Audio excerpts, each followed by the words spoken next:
Tinuturo sa paaralan ang kahalagahan ng likas na yaman natin, ngunit ano nga ba ang kalikasan noon at ngayon?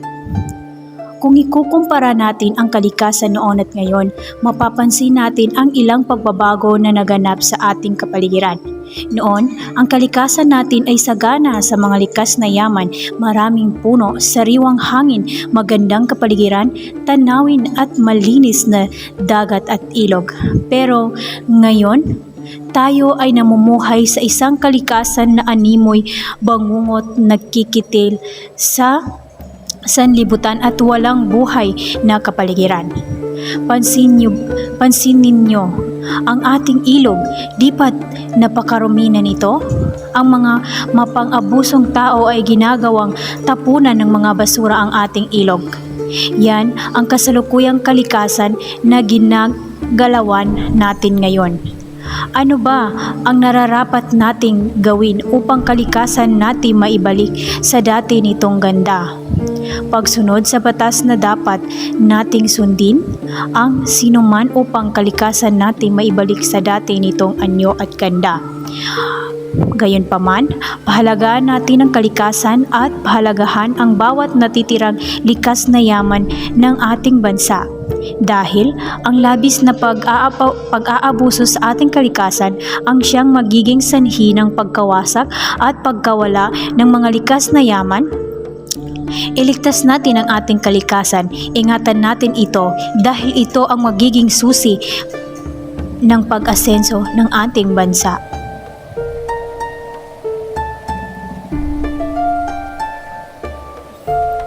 Pangarap na nais makamtan, paraisong hangad na matunghayan, mga mamamayang makakubli, ang puot sa katotohanan, mapapalitan ng ngiti na sa labi mamamasdan, pangkatang estrangherong dayuhan.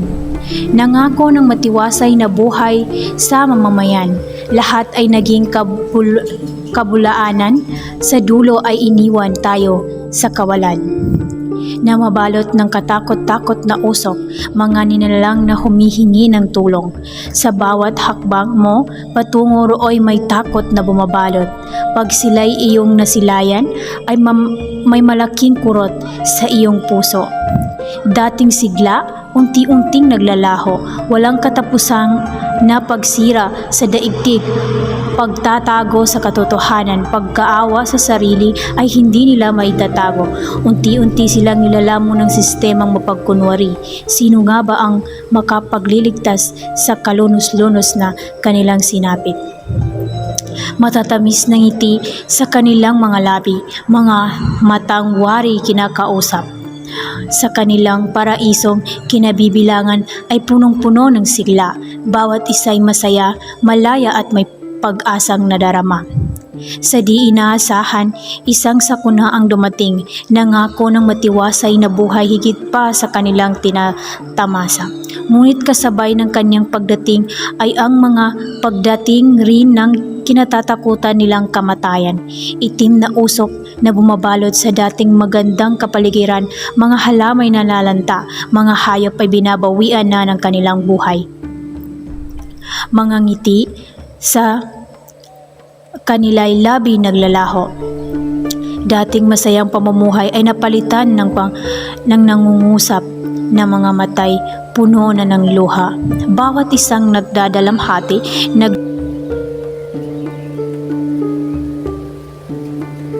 nangangalaga sa kapaligiran ay mahalaga. Ito ay hindi dapat pinababayaan.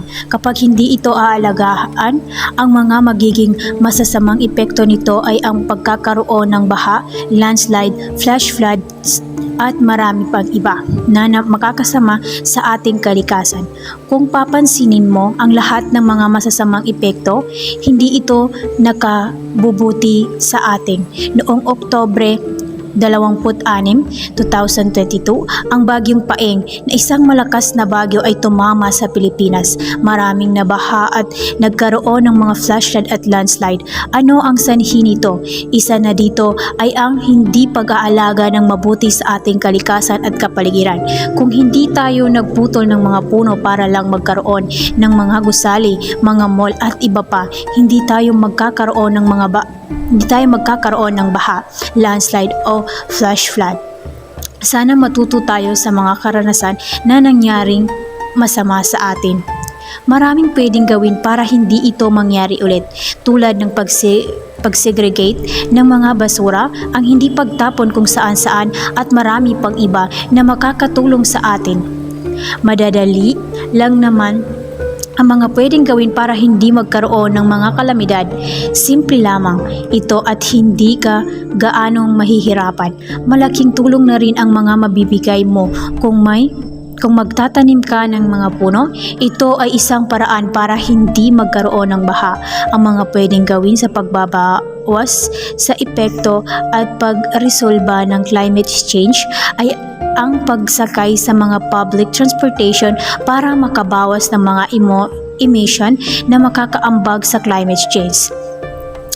Kailangan din natin alisin ang supermarket, gumamit na lang ng mga rinang tulong sa Diyos, mag-reuse ng mga gamit na pwede pang gamitin. Magtulong-tulungan tayong lahat.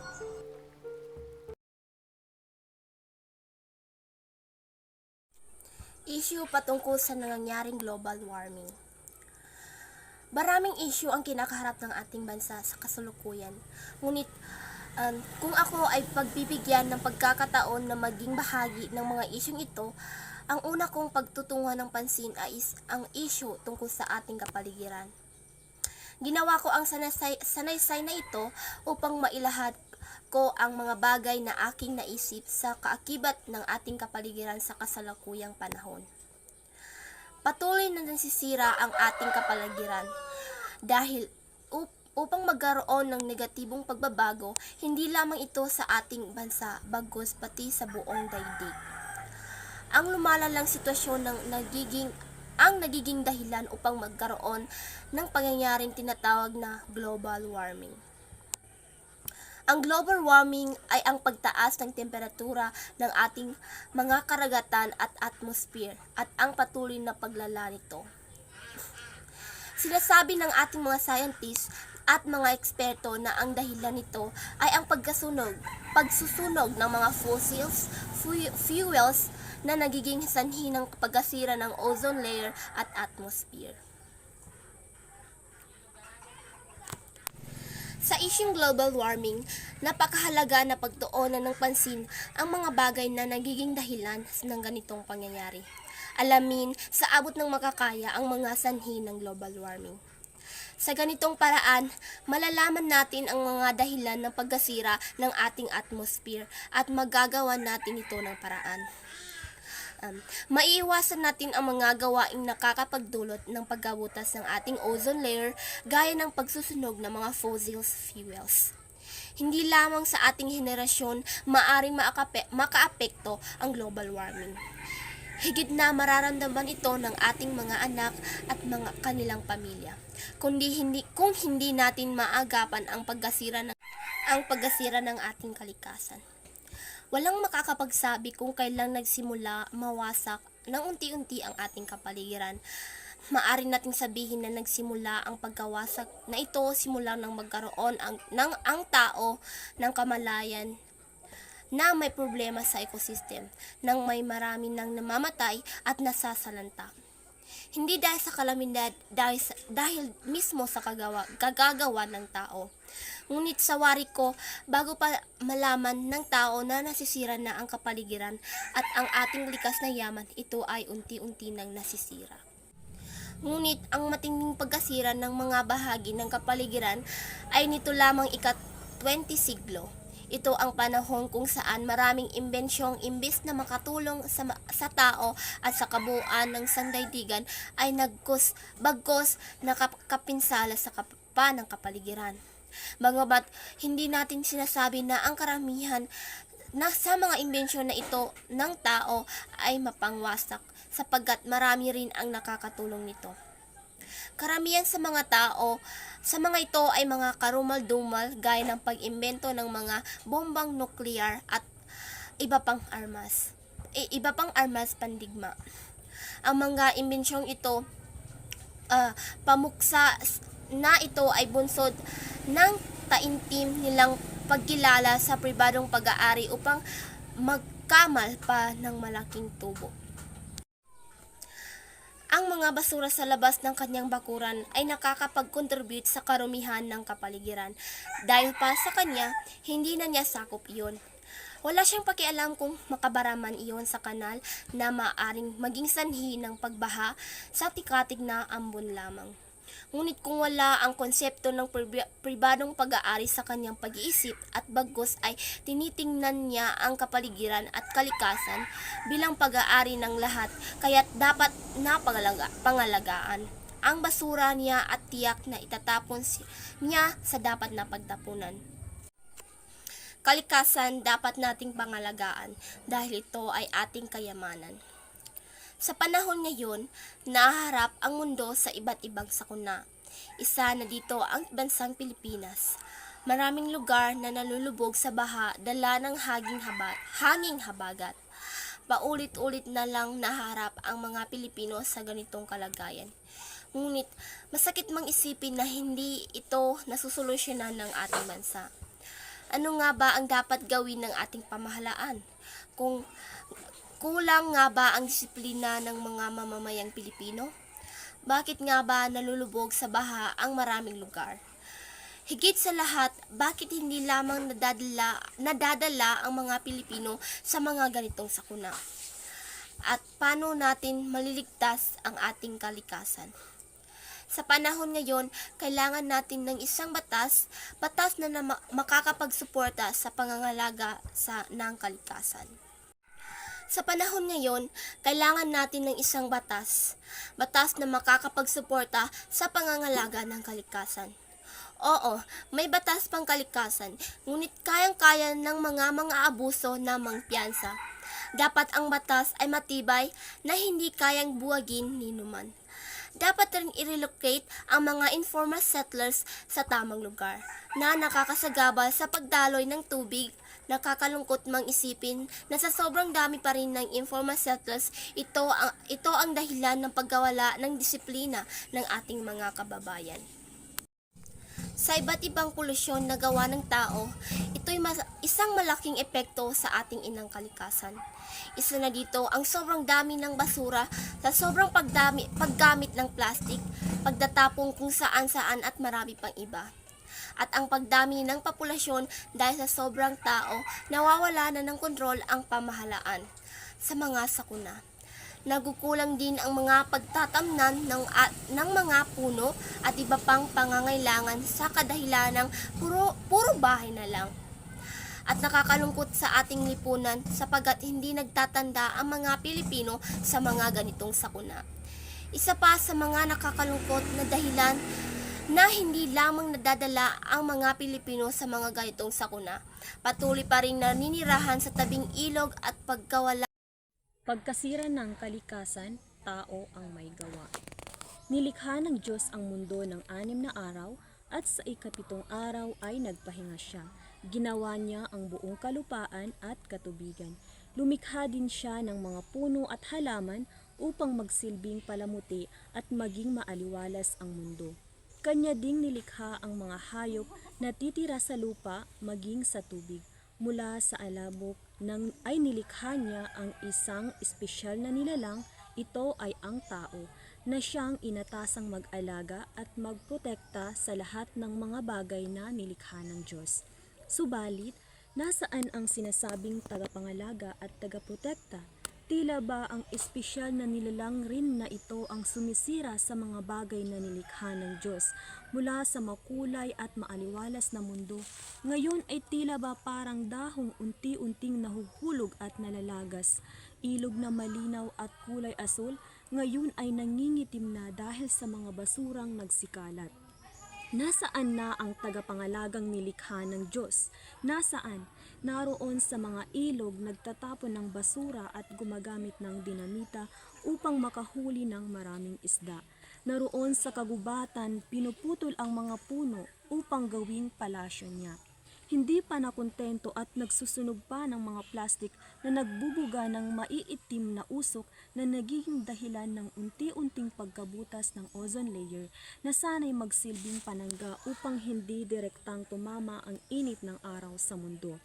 Ang mga punong naglilinis at sumisipsip ng tubig mula sa ulan upang maiwasan ang pagbaha ay unti-unti na ring nawawala dahil sa walang tigil na pagpuputol nito hanggang sa tuluyan ng makalbo. Mga basurang kung saan-saan na lang itinatapon na pinagmumulan ng mga sakit. Paano na ang mga hayop na naninirahan sa kagubatan? Saan na sila pupulutin? Paano na ang mga taong sa kagubatan na lang umaasa ng kanilang makakain sa araw-araw? Tuluyan na nga bang sisirain ang kalikasan lalo na ng mga taong sariling interes lang nila ang mahalaga? Paano na ang susunod na henerasyon? Ano na ang mangyayari sa kinabukasan? Kung naiisip lang sana natin na hindi tayo ang kailangan ng Diyos, na tayo ang may kailangan sa Kanya, na kailangan natin Siya ay hindi sana mangyayari ang lahat ng ito. Tunay na sa kabila ng pag-unlad ng sibilisasyon, teknolohiya at iba pa, kapaligiran ang higit na naaapektuhan. Ilang buhay ba ang hihintayin nating maaaring mawala upang mapagtanto at makaramdam tayo ng pagsisisi sa ating mga ginagawa? Ilang bagyo o sakuna pa ba ang darating na tatama sa atin upang magising ang ating nagbubulag-bulagang mga puso't isipan sa katotohanan? Tama nga ang katagang, minsan sariling pagnanasa rin natin ang magpapahamak sa atin. Kalikasan, napakabuti mo. Ang kalikasan ay isang biyayang galing sa ating tagapaglikha. Ito ay isa sa pinakamahalaga at pinakamagandang nilikha ng ating Panginoon mula sa mga puno, halaman, kabundukan, katubigan at marami pang iba na nakikita natin sa ating kapaligiran. Pinagkukuhanan natin ng ating pang-araw-araw na pamumuhay at nagsisilbing proteksyon nating mga tao at iba pang mga nilalang na naninirahan dito sa mundo. Papaano ko nasabi? Marahil hindi nga ba dahil sa mga puno at halaman na sumisipsip sa mga tubig ay naiiwasan natin ang pagbaha at iba pang mga sakuna na maaaring magdulot sa atin ng kapahamakan? Hindi nga ba dahil sa mga halaman na nakikita natin sa ating kapaligiran ay natutustusan natin ang ating mga pangangailangan sa pang-araw-araw na pamumuhay? At hindi nga ba dahil rin sa mga halaman na nagbibigay sa atin ng sariwang hangin ay nagkakahinga tayo? At marami pang mga kabutihan ang naidudulot at naibibigay sa atin ng inang kalikasan. Subalit, sa halip na alagaan at mahalin, ay bakit may mga tao pa rin ang nagbubulag-bulagan sa paggawa ng mga bagay na nakakasira sa kapaligiran? Bakit may mga tao pa rin na nagpuputol ng mga puno at nagtatapon ng mga basura kung saan-saan, nagmimina at nagtotroso, gayong alam naman nila ang magiging epekto nito sa kalikasan? Siguro'y sila yaong mga taong makasarili at gahaman sa pera, mga taong walang disiplina sa sarili at utang na loob sa Diyos na sarili lamang nila ang mahalaga. Hindi ko pa rin lubos mawari na sa kabila ng mga pang-aabusong ginagawa ng mga tao ay patuloy pa rin tayong binibigyan ng inang kalikasan ng ating mga pangangailangan sa pang-araw-araw. Nakabutihan pa rin ang kanyang ibinabalik sa kabila ng mga pag-aalipustang ginagawa ng mga tao. Tunay na napakabuti mo, inang kalikasan. Huwag sanang humantong na mapagod ang kalikasan at iparanas sa atin ang mga kahihinatnan ng ating mga ginagawa bago tayo magising at tuluyang magsisi. Sana isang araw mula sa malalim na pagkakahimbing natin ay magising tayo sa katotohanan bago pa mahuli ang lahat at tuluyang bawiin sa atin ng Panginoon ang lahat ng kanyang nilikha. Mapagtanto sana natin ang kahalagahan ng bawat mayroon dito sa mundo at maitanim sa ating mga puso't isipan na ang lahat ay may hangganan din.